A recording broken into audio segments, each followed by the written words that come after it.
शारीरिक कमी नहीं बनती रुकावट, शारीरिक कमी नहीं बनती रुकावट। कुछ चाह कीजिए, कुछ चाह कीजिए और राह की होगी हार, राह की होगी हार। जिंदगी जिंदगी और खुशनुमा होगी, जिंदगी और खुशनुमा होगी। कुछ मकसद ढूंढिए, कुछ मकसद ढूंढिए, मत होने दो खुद को, मत होने दो खुद को। डियर फ्रेंड्स, आज मैं ऑन 5 पर्सनालिटीज के बारे में बात कर रहा हूँ जो कि दिव्यांग होते हुए इस दुनिया में उन्होंने परचम लहराया है। मैं बात कर रहा हूँ अरुणिमा सिन्हा की। अरुणिमा सिन्हा एक वॉलीबॉल प्लेयर थी। वॉलीबॉल प्लेयर होने के कारण से उनको इधर उधर गेम्स के लिए जाना पड़ रहा था।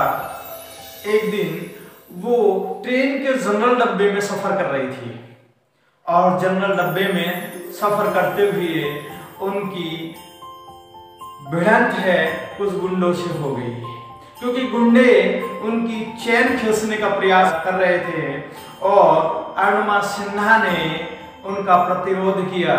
प्रतिरोध के कारण से गुंडों को वो चीज रास नहीं आई और उन्होंने अरुणिमा सिन्हा को ट्रेन से उठा के नीचे फेंक दिया। दूसरे ट्रैक पे एक दूसरी ट्रेन जा रही थी और उस ट्रेन से टकराकर नीचे गिर गई।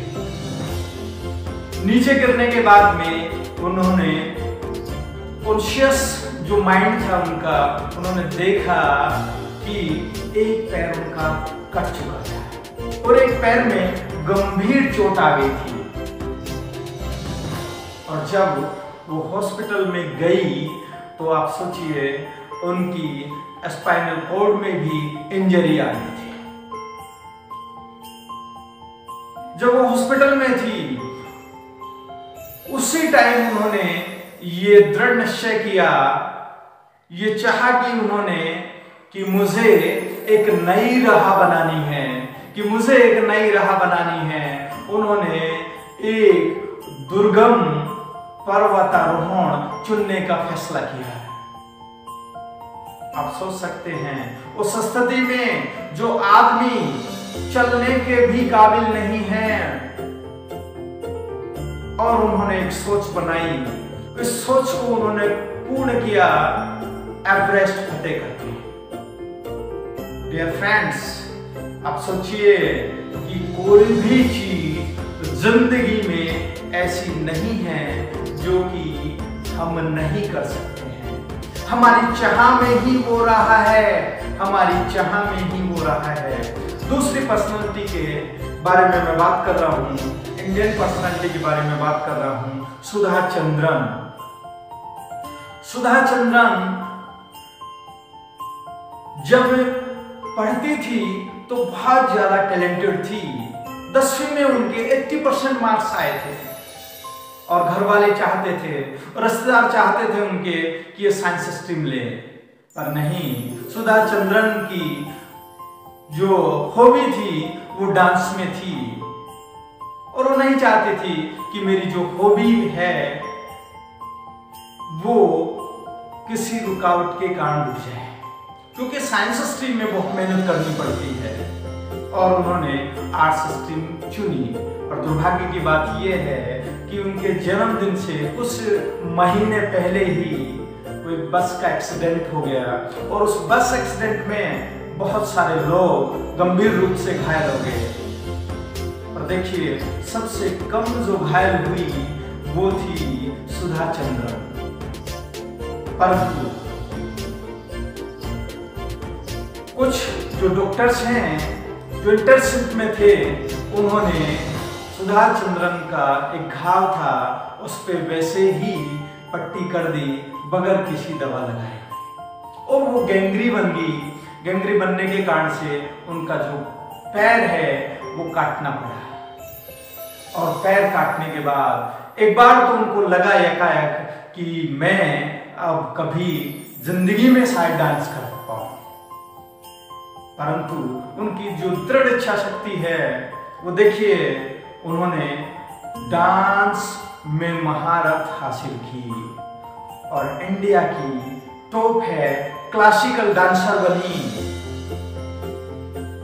एक पैर न होते हुए भी, और कई फिल्मों में वो एक्ट्रेस बनी। सोचिए, उनकी चाह थी कि मैं दुनिया की टॉप डांसर बनूंगी, और भारत के साथ साथ ही पूरे दुनिया में भी उन्होंने डांसिंग परफॉर्म की।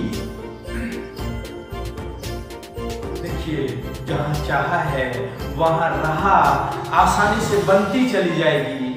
जहां आपकी चाह है निश्चित रूप से वह राह आसानी से बनती ही चली जाएगी। तीसरी पर्सनालिटी के बारे में मैं बात कर रहा हूं, निक वुजिकिक के बारे में। निक वुजिकिक के बारे में आप सोच ही नहीं सकते हैं कि एक ऐसी पर्सनालिटी है जो कि जन्मजात उनके हाथ और पैर ही नहीं थे। आप सोचिए, ऐसा व्यक्ति जिसके हाथ और पैर नहीं हो जन्मजात। इस तरह की जो बीमारी है उनको टेट्रा अमेलिया सिंड्रोम बोलते हैं। इस तरह की बीमारी को टेट्रा अमेलिया सिंड्रोम बोलते हैं, और ये दुनिया में बहुत ही कम लोगों में मिलती है, और जिसमें कि निक वुजिकिक थे। निक वुजिकिक ने इनको एक अवसर बनाया, इस चीज को अवसर बनाया, और दूसरों पर निर्भर नहीं रहे। उनकी चाह थी कि मैं दूसरों का सहारा न लेते हुए दुनिया में एक शख्सियत बनूं। आज वो दुनिया के बहुत बड़े मोटिवेशनल स्पीकर हैं,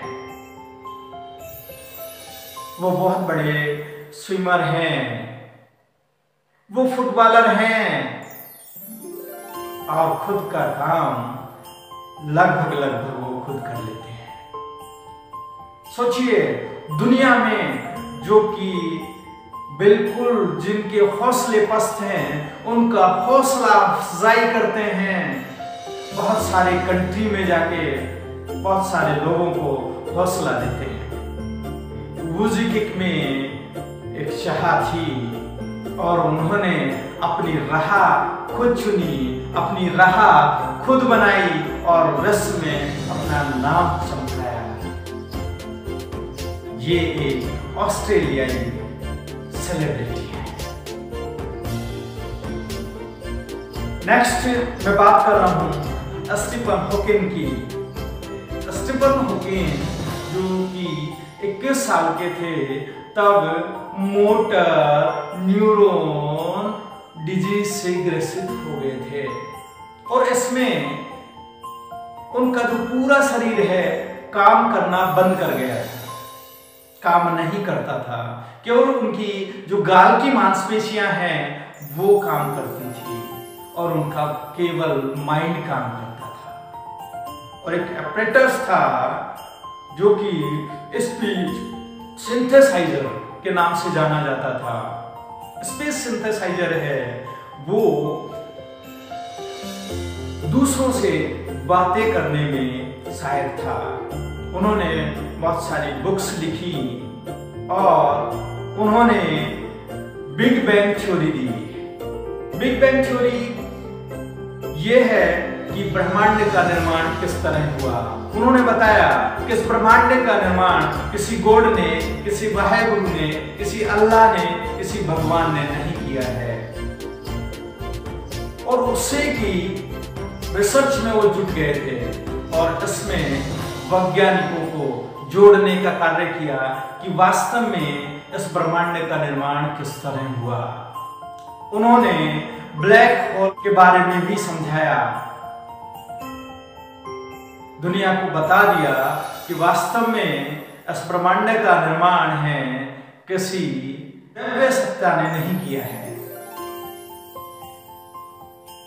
इट मीन्स ऐसे शख्सियत जो कि पूर्ण रूप से आप समझ सकते हैं शारीरिक रूप से अक्षम होते हुए भी दुनिया को एक बहुत बड़ी थ्योरी दे गया है। इट फ्रेंड्स, जहाँ चाह होती है वह राहें अपनी आप बन जाती है, वह राहें अपने आप बन जाती है। नेक्स्ट मैं बात कर रहा हूँ यूएसए से हेलन केलर की। यूएसए में जन्मी हेलन केलर दुनिया की पहली ऐसी विकलांग ग्रेजुएट महिला थी। पहली एक विकलांग ग्रेजुएट महिला थी जो कि एक बहरी होते हुए, एक अंधी होते हुए बहुत ज्यादा बुक्स लिख दी उन्होंने और दुनिया को ये बता दी कि एक अंधी और बहरी भी है, वो ठीक ढंग से पढ़ाई कर सकती है, दुनिया को कुछ नया दे सकती है। उनकी चाह ही उनकी राह बनी, उनकी जो सीखने की ललक थी, उनकी जो सीखने की इच्छा थी, वो दुनिया को बता दिया कि ना ही अंधापन ना ही बहरापन जिंदगी में कोई आड़ा नहीं आता है और बढ़ने के लिए केवल चाह की आवश्यकता होती है। राहें तो अपने आप ही बन जाती है, राहें तो दोस्तों अपने आप ही बन जाती है। Thank you friends.